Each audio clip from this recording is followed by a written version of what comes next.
Namatay ang usa ka e-bike driver sa Giliog pasado alas 3 ganyan kadlawon sa sitio Kalatchud sa Barangay Dumlong, Talisay City.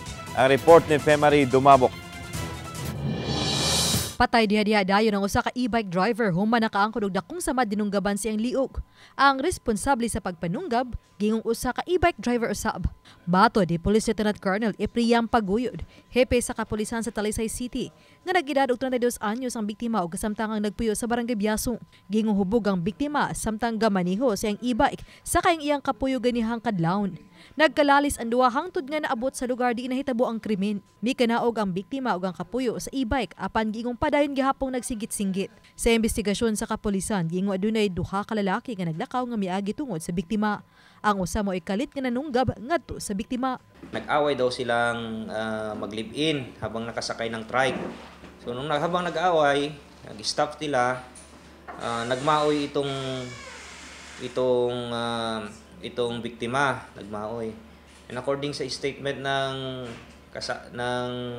live-in partner ng biktima, may dalawang male factor na lumapit. Yung isa sa kanila allegedly siya yung nag-stab. Usa sa duha ka suspetsado nga gitumbok nga midunggab sa biktima ang gikustodiya na sa Talisay City Police ganihang buntag. Nakuha gikan siyang posisyon ang usa ka cutter nga gidudahang mooy gigamit pagdunggab patay sa biktima. Usa sa gisubay sa kapulisan nga posibleng natripan lang ang biktima.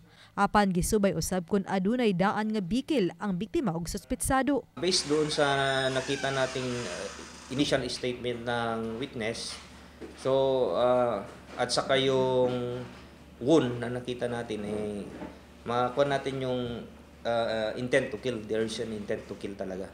To gather pa yung mga ibang sworn statement ng mga witnesses, at saka mga backtracking natin sa area, gaya ng kung may mga CCTV footage, para in support kung ano mang charge na pwede nating maiikiha doon sa nasa custody na natin.